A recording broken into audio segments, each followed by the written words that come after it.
গতকালকে আমি আমার জীবনের নিরাপত্তা চেয়ে শেরে বাংলা নগর থানায় একটি জিডি করি। জিডির বিষয়টি হচ্ছে গিয়ে যে গত বৃহস্পতিবার সংসদে থাকাকালীন সময় আমার এলাকার যিনি অফিসার ইনচার্জ উনি আমার ফোন দিয়ে জানালেন যে স্যার আপনি একটু বাড়ি আসলে আপনার সাথে আমার একটু বসতে হবে, গুরুত্বপূর্ণ কথা আছে। তো শুক্রবারে আমি বাড়ি যাওয়ার পর উনি দুপুরবেলা আমাকে বললেন, আমাকে একটা মেসেজ দেখালেন যে উনাকে একটা লোক 2-3 দিন ফোন করার পর উনি যখন আমলে নিচ্ছিলেন না তখন উনারে একটা মেসেজ দেয় যে ওই লোকটা, অজ্ঞাতনামা লোকটা আমার সাথে দেখা করতে চায়, কথা বলতে চায়, দেখা করতে চায় না, কথা বলতে চায়। তো ওসি সাহেব আমলে নেননি। পরে যখন মেসেজটা দেখছেন, যে মেসেজের মধ্যে আছে, দেখা যাচ্ছে যে একটা কন্ট্রাক্ট কিলার গ্রুপ যারা হায়ার করা হয়েছে তারা নাকি অ্যাক্টিভ, তার বক্তব্য অনুযায়ী। তো ওসি সাহেব আমারে উনার ফোন দিয়ে ওই অজ্ঞাতনামা ব্যক্তির সাথে ফোনে ধরাই দিলেন। আমি কথা বললাম, কথা বলার পর যে জিনিসটা ওরা জানাইলো আমাদেরকে, ওই অজ্ঞাতনামা ব্যক্তি সে নিজেকে আইডেন্টিফাই করতে চায় না, সে তার অ্যাড্রেস বলতে চায় না। সে বলে যে আমি নিজেও ওই কিলার গ্রুপের মেম্বার ছিলাম, যখন আপনার নামটা আসছে আপনাকে হত্যা করতে হবে, তখন আমি বলছি যে না, আমি এটা পারবো না, কারণ উনি ওই লোকটা সিলেটি, সে আমার কাজকর্ম সম্পর্কে জানে, এই জন্য সে কোনোভাবে রাজি হয় নাই। তখন সে বলছে যে আমার বিষয়টা হচ্ছে গিয়ে, তার বক্তব্য অনুযায়ী আমার বিষয়টা হচ্ছে গিয়ে, আমি আপনাকে একটা ওয়ার্নিং দিচ্ছি, আপনি এই 2-3 দিন আপাতত ঘরের বাইরেই যাবেন না। তো এটা শোনার পর আমি নর্মালি এর আগে অনেকবার আমি মৌখিক ভাবে বা আমার পিএস এর মাধ্যমে বিভিন্ন ভাবে আমি থ্রেট পাইছি, এগুলো আমি আমলে নেই না, কারণ এগুলা সামনে বললে একটা প্যানিক তৈরি হইতে পারে, এই জন্য আমি কখনোই সামনে নিয়ে আসি নাই। এইবার যখন আমার এলাকার ওসি সাহেবের মাধ্যমে আসছে, তখন আমার কাছে মনে হয়েছে যে মানুষ যখন কখনো কোনো ওসিরে নর্মালি তো কেউ ফোনই দেয় না, তার উপর যখন সে এইরকম একটা মেসেজ দিচ্ছে, তখন আমার মনে হয়েছে, আমার এখন মনে হয়েছে যে সিরিয়াসলি একটা পটেনশিয়াল থ্রেট, আমার এটা অবশ্যই আমলে নিতে হবে। তো এই জন্য আমি ওই দিন, পরের দিন সকালে আমি ঢাকা চলে আসি, সংসদ ভবনে চলে আসি। এসে আমি এর ভিতরে আমি পুলিশের ঊর্ধ্বতন কর্মকর্তা যারা আছেন তাদের সাথে আমি কথা বলি। তো এরপরে আমি জিডিটা আমি গতকালকে করছি।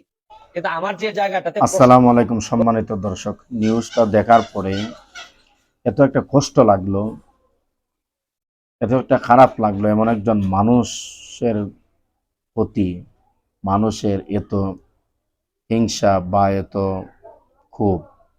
আচ্ছা, সৈয়দ ব্যারিস্টার সাইদুল হক সুমন সাহেবের দোষটা কি? উনি সত্য কথা বলেন, উনি অন্যায়ের বিরুদ্ধে বলেন এবং সমাজের বিভিন্ন অসঙ্গতি, বিভিন্ন সমস্যার কথা তুলে ধরেন। এই তো ব্যারিস্টার সুমনের দোষ। এই দোষের কারণে লোকটাকে মারার হুমকি দিবে। উনি একজন সংসদ সদস্য, তারপরে ওনাকে মারার হুমকি দেয়। আমাদের দেশের প্রশাসন যে কি করে আল্লাহই ভালো জানেন। আমাদের রাষ্ট্রের প্রয়োজন শক্তভাবে নিরাপত্তা দেওয়া ব্যারিস্টার সুমনকে। এটা আমাদের সারা বাংলাদেশের সাধারণ জনতার দাবি যে ব্যারিস্টার সুমনকে যেন শক্তভাবে নিরাপত্তা দেওয়া হয়। ব্যারিস্টার সুমনের যদি কিচ্ছু হয়ে যায় বাংলাদেশে, আর একজন ব্যারিস্টার সুমন তৈরি হবে না, আর একজন ব্যারিস্টার সুমন আসবে না এইভাবে ন্যায়ের পক্ষে কথা বলতে, অসহায় মানুষের পক্ষে কথা বলতে, অসহায় কষ্টে দুঃখে জর্জরিত যারা থাকে এই মানুষের পক্ষে কথা বলার আর কেউ থাকবে না। একজন কবি বলেছেন, প্রাণীদের মধ্যে মানুষের প্রতিশ্রুতি পাওয়া যায়, কিন্তু মানুষের মধ্যে মানুষ নেই। আজকে কিন্তু তাই বাস্তবতা আজ এই কথার সাথে মিল হয়ে যাচ্ছে। মানুষের মধ্যে মানুষ নেই। এই মানুষগুলার মধ্যে ন্যূনতম জ্ঞান থাকলে, দেশপ্রেম থাকলে কিভাবে এমন একজন মানুষকে মারার হুমকি দিতে পারে? চিন্তা করেন, এরা কি মানুষ? দেখতে মানুষ হলেও এরা মানুষ না। আমাদের দেশের প্রশাসনের উচিত, রাষ্ট্রের উচিত ব্যারিস্টার সুমনকে নিরাপত্তা দেওয়া। ওনাকে যেন কোনোভাবেই সন্ত্রাসীরা আক্রান্ত না করতে পারে, ওনাকে বিপদে না ফেলতে পারে। অনেক কষ্ট লাগছে। ভিডিওটা সবাই ছড়িয়ে দিবেন যেন সবাই জানে ব্যারিস্টার সুমনের উপরে এত বড় বিপদ।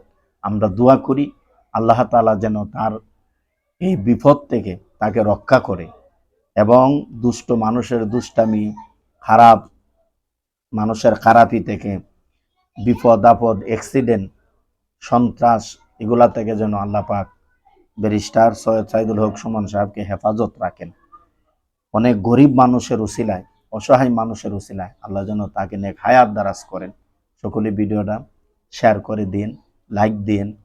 আসসালামু আলাইকুম ওয়া রাহমাতুল্লাহি ওয়া বারাকাতুহু।